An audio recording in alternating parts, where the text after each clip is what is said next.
জাফর ইকবাল একটা স্কেল বাইর করেছিল, মুক্তিযুদ্ধের স্কেল। এই দিয়া উনি রাজনীতির সত্য মিথ্যা বিচার করতেন আর কি। ইদানিং নতুন একটা স্কেল বাইর হয়েছে, এই স্কেল দিয়া আমরা বাংলাদেশে কারা কারা ইন্ডিয়ান লেসপেন্সারি করতেছে সেটা বাইর করে ফেলতে পারবো। সেই স্কেলটা কি? সবাই ভাবিচ্ছে আচ্ছা কয়না জ্ঞান দাদা, এত সহজ একটা স্কেল পামো, মেয়েটি যে হয়ে যাবে সবকিছু ভালোই তো, কমু খারান। আপনি কয়েকদিন থেকে শুনতেছেন না, যখনই আমি কই বিএনপি ইন্ডিয়ার কোলে গিয়ে উঠছে, তখন বিএনপি ওয়ালারা এসে কয় জিন্দেগি বিএনপি ইন্ডিয়ার কোলে উঠতেই পারে না। ইন্ডিয়া কারে কয়? আমরা তো চিনি না। এইসব অপপ্রচার করিস তুই শালার রয়্যাল এজেন্ট। তারপরে বিএনপির লোকটা মূর্খ হইলে কবে মালওয়ানের বাচ্চা, আর ডাবল ড্রপ আউট কচু খেতে হইলে কবে কাফের। কিন্তু আজকে এমন কিছু প্রমাণ দিব একেবারে চালচালাইয়া বুঝে যাবেন বিএনপি কার কোলে উঠিছে।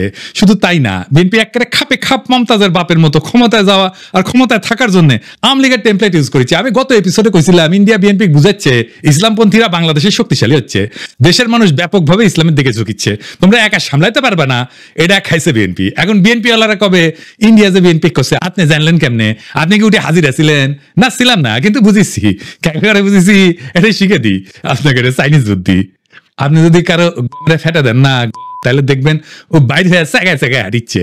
তার মানে আপনি যদি কারো স্যাগায় হাঁটতে দেখেন তাহলে বুঝবেন ওই গমরা গেছে, বুঝছাও? এইবার আসেন দেখি ইন্ডিয়ার খাস লোকেরা বাংলাদেশে কি করছে। বিএনপির সাথে বামের ঐক্য হয়েছে, বিএনপির সাথে বামেরা থাকবে, রাজপথে নাকি আন্দোলনও করবি, মাশাআল্লাহ। কিন্তু এমএম আকাশ সবচেয়ে গুরুত্বপূর্ণ কথাটা কয়ে ফেলছে ফসাদ কইরা। সে কইছে যে বিএনপি এবং বামজোট প্রতিক্রিয়াশীল শক্তিকে সুযোগ দিতে নারাজ। তো এই প্রতিক্রিয়াশীল শক্তিকে বাংলাদেশের সাধারণ মুসলমান দেখেন কি করছে, মনে হচ্ছে বিএনপি ও বামজোট উভয় বর্তমান দক্ষিণপন্থী প্রতিক্রিয়াশীল ধর্মীয় শক্তিগুলোকে আরো সংগঠিত হওয়ার সুযোগ দিতে নারাজ। এবার বুঝেছেন তো, সব ইন্ডিয়ান লেসপেন্সার এক হইছে। বামেরা কেন এতদিন পরে ঐক্য করে? এই যে নৌকা লাঙ্গল ধানের শীষ সব সাপেরই একই বিষ, এটা কার স্লোগান? CVV slogan. এখন বিএনপির সাথে ঐক্য করার জন্য দেওয়ানা হয়ে গেছে সিবিবি বামেরা। দেখি যাও কোন হারবাল খাইছে, কলিকাতা হারবাল খাইছে। তারা কইতো বিএনপি নিজেই মুক্ত বাজারপন্থী, বিএনপি আওয়ামী লীগের মধ্যে শ্রেণীগত কোনো পার্থক্য নাই, তারা মুক্ত বাজারে বিশ্বাস করে। করে তারা বলতো আওয়ামী লীগ বিএনপির বাইরে, জোট মহাজোটের বাইরে একটা বিকল্প শক্তি চাই। এখন কেন ঐক্য চায় বিএনপির সাথে? তারা হরতাল ডাকিছিল, মানে সিবিবি, সেটা বিএনপি হ্যাংলার মতো সাপোর্ট দিছিল, প্রায় দেয়। সাপোর্ট দিলে তো ভালোই, আমাকে একজন যদি সাপোর্ট দেয় তাহলে তো ভালোই। কিন্তু সিবিবি কয় আমরা কি বিএনপির সাপোর্ট চাইছি? চাই নাই তো। রামপালে কয়লা ভিত্তিক বিদ্যুৎ কেন্দ্র নিয়ে একটা আন্দোলন করেছিল বামেরা, আমি তখন সিবিবি। তো সেই রামপাল পর্যন্ত লং মার্চে গেছি, সেই লং মার্চে বিএনপি নেতা কর্মীরাও ছিল, চান্দাও দিচ্ছে, আমি নিজে চান্দা তুলিছি বিএনপির অনেক লোকের কাছ থেকে। তো আওয়ামী লীগ থেকে কইছে বামেরা বিএনপির সাথে ঐক্য করিচ্ছে, তো সাথে সাথে লাভ দিয়া কয়ে উঠছে আনু মোহাম্মদ বিএনপির সাথে ঐক্যের প্রশ্নই ওঠে না। দেখে যাও এখন কেন বিএনপির সাথে ঐক্য হয়? এই এমএম আকাশকে সে শেখ হাসিনার আমলে লিখেছিল সমকালে, এর জন্য কলে আমি সিবিবি থেকে বহিষ্কার হই।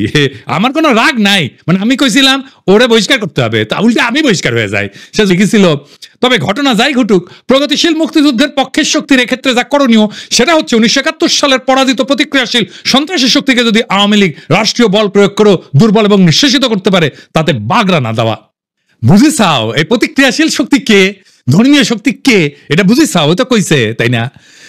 এই সেই ইসলাম বিদ্বেষী আকাশ যে বাংলাদেশে মাদ্রাসা ছাত্র আর ইসলামপন্থীদের রাষ্ট্রীয় শক্তি মানে ডিবি, র্যাব, ডিজিএফআই এগুলো দিয়ে নির্মূল করতে চেয়েছিল, এদের জন্য আয়না ঘর হয়েছে। তার সাথে বিএনপি ঐক্য করে কার পিড়িতে? যে ইন্ডিয়া বলে আওয়ামী লীগে যদি না থাকে বাংলাদেশে আমাদের কোনো বন্ধুই নাই। সে ইন্ডিয়ার বন্ধু হইলো কেমনে? হ্যাঁ, ওরাই কইছে যে দলের সাথে ভারতের সম্পর্ক ঐতিহাসিক, মানে আওয়ামী লীগের সাথে। আওয়ামী লীগ নিজের ওয়েবসাইটে ট্যাগে রেখেছে, দেখিছে আমাদের সাথে আওয়ামী লীগের সম্পর্ক ঐতিহাসিক। সে ব্যাপার দেখেন আওয়ামী লীগ কি কয়, শুনেন। Well, you know, India is a great friend of Bangladesh. 1971, they supported us, and also 75, they gave shelter.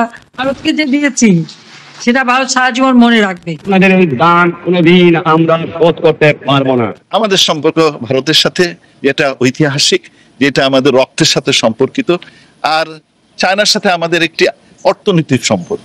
আগামী বছর আমরা 50 বছর পূর্তি উৎসব করব। আমাদের বিজয় ভারতের বিজয়, বুঝছেন? আমাদের উন্নয়ন ভারতের উন্নয়ন, ভারতের উন্নয়ন আমাদের উন্নয়ন। ভারত বাংলাদেশ মৈত্রী দীর্ঘদিন হোক। আমরা ভারতের পক্ষ থেকে জয় বাংলা আমাদের ভারতের বন্ধুরা নির্বিঘ্নে বলে। আমি আমাদের আওয়ামী লীগের মন্ত্রীদেরকেও দেখেছি এদিক ওদিক তাকিয়ে থতমত খায়, কেন আমরা আমাদের এই বন্ধুদের জন্য সঙ্গে জয় বাংলা জয় হিন্দ বলতে পারবো না আমি জানি না, আমি বললাম। এখন বিএনপি দাবি করলো যে তারা ভারতের সাথে সমমর্যাদার বন্ধুত্ব চায়, আমরা কেন বাকি থাকবো? তো গয়েশ্বর দাদা কইলো বিএনপিও ভারতের সাথে বন্ধুত্ব চায়। আবার দেখেন এই যে ইন্ডিয়ান রয়ের স্টেশন কমান্ডার রাজেশ অগ্নিহোত্রীর সাথে বিএনপির স্থায়ী কমিটির সদস্য গয়েশ্বর চন্দ্র রায়ের কন্যা অর্পণা রায় এখন কি যেন লিখিচ্ছে, সাইন করিচ্ছে, দেশ বেঁচে দিচ্ছে ওরা। বুঝছাও, রয়ের লোকের সাথে গয়েশ্বর রায়ের পরিবারের কাজ কি? এবার আসেন দেখি এই বন্ধুত্ব হওয়ার পরে মির্জা ফখরুল কি কয়, শুনেন। ভারত আমাদের প্রতিবেশী, সবচেয়ে বড় প্রতিবেশী, আমাদের বন্ধু। আমাদের যুদ্ধের সময় 1971 যুদ্ধের সময় আমাদের সহযোগিতা করেছিল। আমরা ভারতের কাছে সবসময় প্রত্যাশা করি যে ভারত বাংলাদেশের মানুষের পাশে দাঁড়াবে। দেখেছেন দোস্তালি হয়ে গেছে কলে। যে বিএনপি গত ডিসেম্বরে কইছিল বাংলাদেশ নয় ভারতের বন্ধুত্ব হাসিনার সঙ্গে, তো এখন কি এলো? তো এখন জামাত দেখলো যে ট্রেন তো মিস হয়ে গেল, যাইতেছে। তো সেও কল সখী ধরো ধরো ধরো ধরো, আমি কি তোমার পর? তা কইল বন্ধুত্ব চাই, সহযোগিতা চাই। ভারতের প্রতি জামাতের বার্তা। ইন্ডিয়া কিছু হইলেই জামাতিরে পুন্দায়, তাও হ্যাংলার মতো। ইন্ডিয়ার প্রেম ছাড়া ওদের চলে না। ওই যে গান আছে না, হয়তো কিছুই নাই পাবো, তবুও তোমায় আমি দূর হতে ভালোবেসে যাবো। ওই দূর হতে ভালোবেসে যাবে জামাত ইন্ডিয়াকে, বুঝছাও, কিছু পাবে না। তারপরে এসে এখন প্রফেসর ইউনূসকে মোদি কইতেছে বাংলাদেশে কোনো নির্দিষ্ট দলকে সমর্থন করে না ভারত। হ্যাঁ, এই যে ভারতের ফেও ধরা, বন্ধুত্বের ফেও ধরা, দেওয়ানা হয়ে যাওয়া ইন্ডিয়ার বন্ধুত্বের জন্য, এটা কেন? ইন্ডিয়া বাংলাদেশে এমন একটা ধারণা তৈরি করেছে যে ইন্ডিয়া ছাড়া বাংলাদেশে কেউ রাজনীতি করবে পারবে না। ইন্ডিয়ার সাথে গুড টার্মসে না থাকলে বাংলাদেশে ক্ষমতা আসা যাবে না। ইন্ডিয়া আর্মি ঢুকে দেবে বাংলাদেশে, ইন্ডিয়ার নামে কাপড় নষ্ট করে ফেলে। এরা মনে হয় যে বজরং দলের এই পান্ডার কথায় ডরে কাঁপে, বুঝে যাও। শুনেন, বাংলাদেশ এবং পাকিস্তানকে সারা পৃথিবীর মানচিত্র থেকে আমরা মুছিয়ে দেব। বজরং দল হুঁশিয়ার করছে বাংলাদেশ পাকিস্তানকে। এবং আবারও বলছি, ভারতবর্ষ থেকে যারা পাকিস্তানের প্রেমী, যারা পাকিস্তানের গুণগান গাইছে, যারা গাইছে বাংলাদেশের গুণগান, তাদেরকে বলে রাখি বজরং দল থেকে হুঁশিয়ার দিয়ে দিচ্ছি, আগামী দিনে তোমরা কিন্তু এই ভারতবর্ষকে ছাড়ো, এই ভারতকে তোমরা ছাড়ো, হাতে অস্ত্র তুলে রাখুন। পাকিস্তানকে কোন ভাষায় জবাব দিতে হবে। অথবা ওই গদি মিডিয়ারে রংপুর কেটে নেওয়ার গল্প শুনে ডরায়। बांग्लादेश का ये वाला जो राज्य है इसका नाम है रंगपुर। ये रंगपुर जो है, अगर ये कब्जा हो गया रंगपुर जगह तो काम खत्म हो गया। अगर हम इसको कब्जा कर ले तो ये पूरा बराबर हो जाएगा। हमारा जो पतला गर्दन था चौड़ा हो जाएगा। अब मोहम्मद यूनुस ये सब चीजों को समझो, वरना अगर ये कब्जा कर लिया तो कहानी खत्म हो जाएगा। চট্টগ্রাম যদি ভারতে চলে আসে তাহলে কিন্তু বাংলাদেশের জন্য শুধু নয়, গোটা পৃথিবীর যারা বে অফ বেঙ্গল বা বঙ্গোপসাগরকে দখল করার চেষ্টা করছেন তাদের জন্য ভয়ঙ্কর চিন্তার কারণ হবে। মালদ্বীপে কি হোগাচাইটা মুইজু ক্ষমতা এসেছিল? নেপালে কি খড়গা প্রসাদ শর্মা ওলি ও কি ইন্ডিয়ার হোগাচাইটা ক্ষমতা এসেছিল? শ্রীলঙ্কায় কি অনুরা কুমার দেশনায়কা ইন্ডিয়া তেলায় তেলায় ক্ষমতা এসেছে? এই ছোট ছোট দেশগুলা ভারত বিরোধিতা নির্বাচনী ম্যানিফেস্টোতে দিয়া যদি ক্ষমতা আসতে পারে, তাহলে বাংলাদেশের রাজনৈতিক দলগুলো ডরায় কেন? প্রত্যেকটা রাজনৈতিক দল ইন্ডিয়া জন্য উন্মুখ হয়ে থাকে কেন? তাইলে যারা মনে করে ইন্ডিয়ার থাকলে বাংলাদেশের রাষ্ট্র ক্ষমতা আসা যাবে না, রাজনীতি করেন না, বাংলাদেশে ভোটে দাঁড়ায়েন না। বাংলাদেশে ভারতীয় আধিপত্যবাদের অবসান যার ভোটের প্রতিশ্রুতির 1 নম্বর প্রতিশ্রুতি না হবে, তাদের ভোটের ক্যাম্পেইন শুনবেন না, ওই ক্যান্ডিডেটের এলাকা ঢুকতে দিবেন না। এই ইন্ডিয়া সিপিবি রে ঢুকাইছে বিএনপির কান্দে চেপা ইন্ডিয়ান এজেন্ডাগুলো বাস্তবায়ন করতে। যেই সিপিবি অভিন্ন গোয়েন্দা রিপোর্টের উপরে ভিত্তি কইরা সিপিবির দলীয় পত্রিকা একতায় বর্ষা বিপ্লবের সময় প্রচার করেছিল ফ্যাসিবাদ অনুরাগী নানা ধরনের তথ্য বিশ্লেষণ, বিবরণ, ব্যাখ্যা এবং বিবৃতি। যখন গণ অভ্যুত্থান বিপ্লব চলেছিল তখন পুরা জুলাই মাস এবং আগস্টের 5 তারিখ পর্যন্ত একতা সংগোপনে নীরবে তাদের গণবিরোধ এবং নিন্দনীয় কার্যক্রম চালায় গেছে। আর এখন এই প্রগতিশীল হওয়ার ইন্ডিয়ান লাইনে বিএনপি নামিছে। এম এম আকাশে বক্তব্যটা কবে দিছে জানেন? 28 জানুয়ারি 2025। আর সেইটা পইরা মুগ্ধ হইয়া অসল মালদের নিয়া স্বপ্নে বিভোর বিএনপির জীর্ণ বৃদ্ধ নেতারা প্রগতিশীল হওয়ার একটা লাইন পেয়ে গেছে, ঝাঁপায় পড়েছে তাদের দিকে। পতিত ফ্যাসিস্ট হাসিনার শাসনামলে যখন খুনিদের জুলুম নির্যাতনের বিরুদ্ধে লড়াই করাটা ছিল প্রধান কর্তব্য, তখন নিপীড়নকারীদের দোসর এম এম আকাশের ভূমিকা ছিল ঘৃণ্য দালালির। 2018 সালের পর থেকে বামপন্থীদের মধ্যে থেকে যখনই কোনো আন্দোলন নিয়ে কেউ আগাইতে যাচ্ছে তাদের বিরুদ্ধে নামছে, নিন্দা এবং কুৎসা ঘটাইছে এই আকাশ, দিবালক সিংহ এবং চট্টগ্রাম পোর্ট লুণ্ঠনকারী মাহবুব জামান। সিপিবির মধ্যে ফ্যাসিস্ট বিরোধীদের এরা ট্যাগ দিত A to Z ঐক্যপন্থী হিসাবে। খুনি হাসিনা সরকার ফেলার জন্য এরা বিএনপি জামাতের সাথে ঐক্য করতে চায়, এই অভিযোগ তুলা সিপিবিতে তাদের রাজনৈতিক প্রতিপক্ষকে কোণঠাসা করা হইতো। আর এখন এই এম এম আকাশ সাহিত্য বামপন্থীদের মধ্যে সবচেয়ে প্রো বিএনপি তাত্ত্বিক হিসাবে এখন কাদের সাথে কৌশলগত জোট করতে হবে, এদের সেই সিগন্যাল দিচ্ছে ইন্ডিয়ারা। সাথে নেমে পড়ছে এজেন্টগুলা। লেখক মুস্তাক আহমেদ নির্যাতিত হয়ে কারাগারে মৃত্যুবরণ করলে এর প্রতিবাদে ঢাকার রাস্তায় আন্দোলনের নামে ছাত্র ইউনিয়ন, তখন গ্রেপ্তার হওয়া 6 ছাত্র নেতাকে বিপদগামী বলে ঘোষণা দেয় সিপিবি এম এম আকাশ। সংগ্রামরতদের ধরে শারীরিক নির্যাতন করে জেলে পুরতে পুলিশকে উৎসাহ দিয়েছিল এই দলটির আওয়ামী লীগপন্থী নেতারা। কতটা নিষ্ঠুর নির্মম বাটপার হইলে নিজ দলের নেতাকর্মীদের বিরুদ্ধে রাষ্ট্রশক্তিদেরকে লালাই দিতে পারে। ফ্যাসিস্টদের এই সহযোগী সিপিবির নেতারা তাদের প্রাণাধিক প্রিয় মুজিব তনয়া খুনি হাসিনার পলায়নের 9 মাসের কম সময়ের মধ্যে স্বপ্ন দেখতেছে বিএনপির ঘাড়ে ভর করে রাজনীতির ময়দানে আশ্রয় নিবে, আসন্ন পার্লামেন্টের মেম্বার হবে। আর বিএনপি গণবিরোধী এই সমস্ত পসামেলের ভাগারে পরিণত হইতে চাইতেছে। ইন্ডিয়ার পরামর্শে সোয়ার পথে হাঁটতে গিয়া ইনশাল্লাহ এভাবে মহাসড়ক খারাপে বিএনপি নিজেও জয় বাংলা হয়ে যাবে আওয়ামী লীগের মতো। এই এম এম আকাশ কয়দিন আগে মেঘনা গ্রুপের মোস্তফার এপিসোড করেছিলাম না, দেখেন কি খাতির এই এম এম আকাশের। তাহের ভাইয়ের সাথে বসিস একই টেবিলে, তুই নাকি কমিউনিস্ট, তো দুর্বৃত্ত আওয়ামী অলিগার্কের সাথে তোর কি সম্পর্ক রে আকাশের বাচ্চা? উই তো তোর শ্রেণী শত্রু। দেখেছেন সব ইন্ডিয়ান রসুনের প্রগতিশীল টুপকি একই সাথে সিপিবি অফিস কেন আমি দখল করে নেওয়ার কথা বলি দেখেছেন, বুঝেছাও? এই জন্যে। এইবার আসেন সন্তোষ শর্মার প্রসঙ্গ।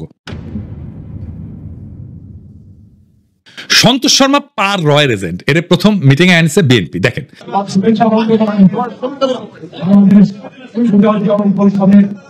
সাধারণ সম্পাদক বিশিষ্ট সাংবাদিক সন্তোষ শর্মা, সন্তোষ শর্মা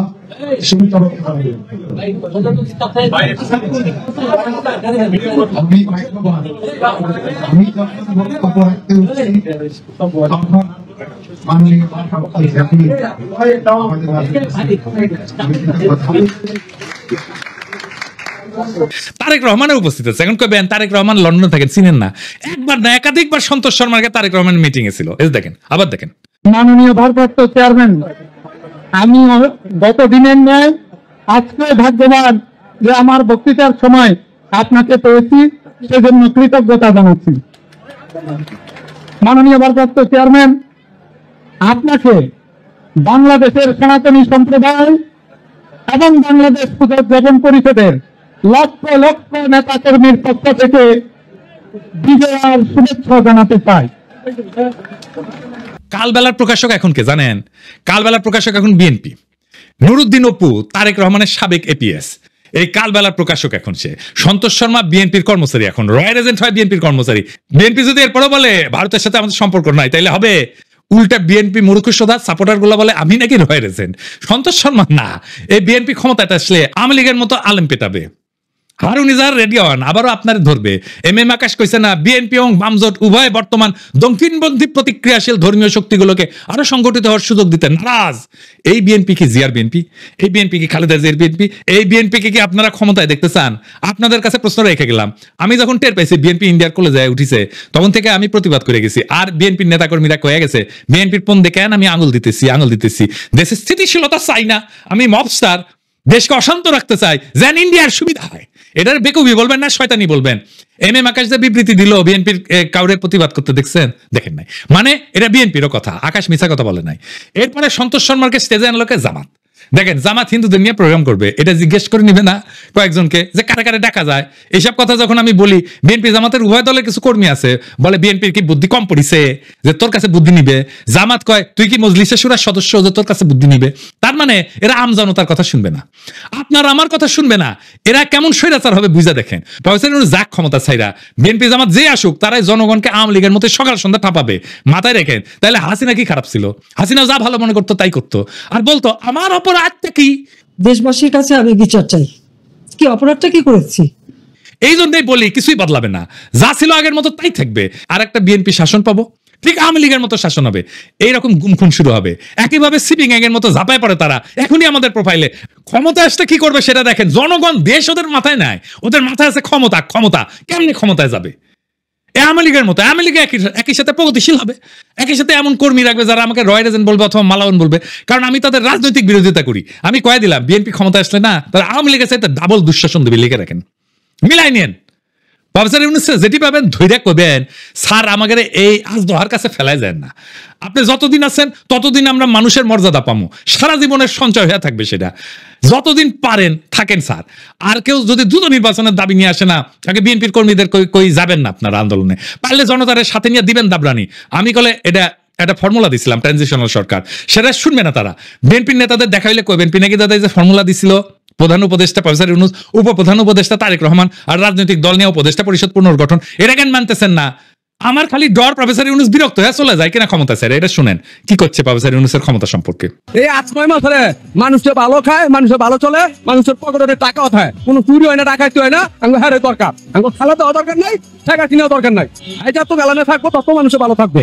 শুনেছেন তো? এখন ডিসেম্বরে নির্বাচন হবে, বিএনপি এমপি নমিনেশন বেচবে, মেলা বাণিজ্য হবে, তারপর টাকা টুকা ছড়াই ইলেকশন করবে, সরকার গঠন করবে, বিরোধী দল হবে আওয়ামী লীগ, আর ছাগলের 3 নম্বর বাচ্চা হবে জামাত। তারপরে হারুন ইজাহারদেরকে আবার ধরা হবে, সন্তোষ শর্মা ইন্টারোগেশনে হাজির থাকবে। আজ এইভাবে বাংলাদেশের আকাশে জমিছে বিশ্বাসঘাতকতার ঘন মেঘ। এক সময় যে রাজনীতিবিদরা মুক্তির গান গাইছিল, আজ তারাই ভারতের দাসত্বের ঘুঁটি হইয়া নোংরা ষড়যন্ত্রের খেলা খেলিচ্ছে।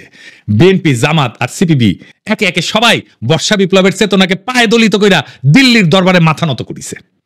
ক্ষমতার লোভ আর বিদেশি প্রভুদের সন্তুষ্ট করার লজ্জাজনক প্রতিযোগিতায় তারা হারাইছে নিজেদের আত্মা, বিকায় দিছে দেশের স্বপ্ন। কিন্তু বাংলাদেশ মাথারত করার জন্য জন্মায়নি। এই মাটি, এই মানুষ বর্ষার বর্জ্য বিদ্যুতের মতো জায়গা উঠবে সমস্ত দাসত্বের শৃঙ্খল ছিন্ন কইরা। বর্ষা বিপ্লবের চেতনায় দীপ্ত নতুন প্রজন্ম শপথ নিছে, কোন ভারতের পদলেহনকারী এদেশের শাসন করবে না। কোন ভণ্ড সোগান